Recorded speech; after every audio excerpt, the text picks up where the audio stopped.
इस वीडियो का टॉपिक है, क्या इस्लाम, जिसको मोमडन बोलते हैं लोगों को, तो मोमडन का मतलब है मोहम्मदवाद। तो क्या इस्लाम और इस्लाम को मोहम्मदवाद बोलें तो ज़्यादा अच्छा है। वही सिखाता है कि गैर मुस्लिम से भेदभाव रखना।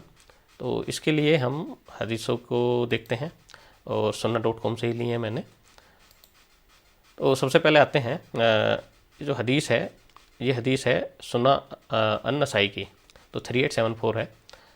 तो यहाँ पर रसूल साहब बोलते हैं, जिसके पास ज़मीन है वह उसे खेती करने दे, अगर वह इसकी खेती करने में असमर्थ है ना, अगर वह खेती करने में असमर्थ है तो वो अपनी ज़मीन अपने मुस्लिम भाई को दे और उससे फसल का कोई भी हिस्सा ना ले। तो उसको फ्री में खेती करने के लिए दे रहे हैं।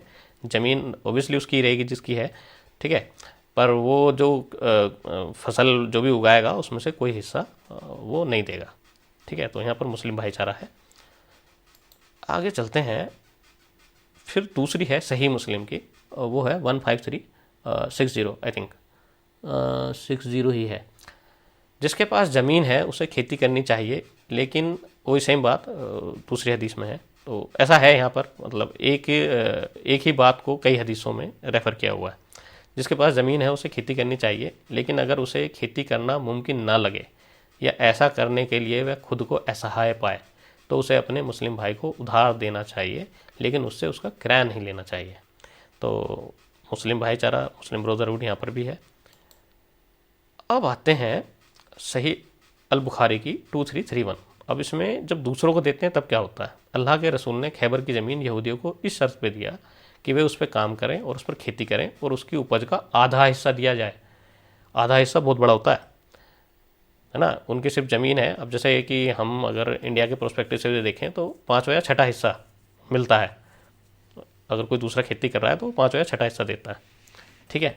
वो अलग बात है कि अगर वो इलेक्ट्रिसिटी का बिल वगैरह भर रहा हो, है ना, मतलब सिंचाई विचाई करने के लिए अगर ट्यूबवेल वगैरह लगी हुई है तो उसमें थोड़ा हिस्सा थोड़ा सा हो जाता है, पर 50-50 का नहीं रहता है ना। तो 70 उसका जो खेती करेगा और 30 उसका जिसकी ज़मीन है, ऐसा कुछ है ना। 60-40 तक मैक्सिमम हो सकता है, इससे ज़्यादा तो नहीं होता है।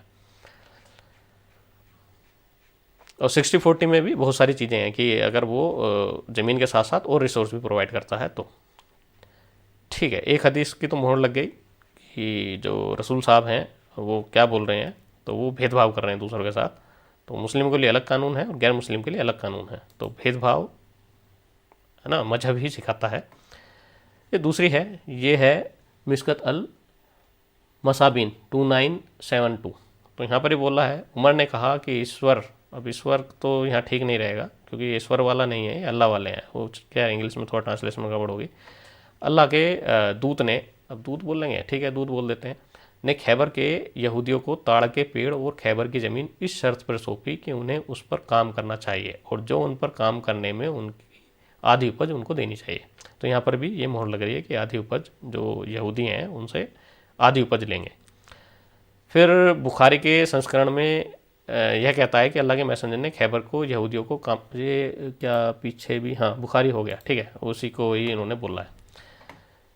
तो अब जैसे कि आप यहाँ पर देख रहे हैं, ये सिर्फ एक पॉइंट मैंने लिया है, ऐसे दुनिया भर के पॉइंट हैं और उनको भी मैं यहाँ पर डिस्कस करूँगा, इसी सीरीज़ में ही डिस्कस करूँगा। तो इसको पार्ट 1 बना देता हूँ, फिर पार्ट 2, पार्ट 3, जहाँ पर इस तरह के डिस्क्रिमिनेटरी, है ना, कि जो रसूल हैं, जो अल्लाह है, वो नॉन मुस्लिम के साथ किस तरह से डिस्क्रिमिनेशन करते हैं उसको आप समझेंगे। तो यहाँ पर जो वो नारा लगता है कि मजहब नहीं सिखाता आपस में बैर रखना, नहीं नहीं, ये बिल्कुल गलत नारा है। मजहब ही सिखाता है भेदभाव करना, आपस में बैर रखना। तो इसके लिए भी मैं आके कुछ जो आयतें हैं वो मैं आगे डिस्कस करूँगा नेक्स्ट लेक्चर में। तो अगर आपको वीडियो अच्छी लगी है तो प्लीज़ लाइक करें, कुछ बुरा या अच्छा लगा है या अप्रिशिएट करना चाहते हो तो कमेंट करें, शेयर कर सकते हैं अपने फ्रेंड्स ग्रुप में किसी को एजुकेट करने में, सब्सक्राइब कर सकते हैं मेरा चैनल, तो मुझे मोटिवेशन मिलेगा। ऑलराइट, चलिए इसको यहीं रोकते हैं।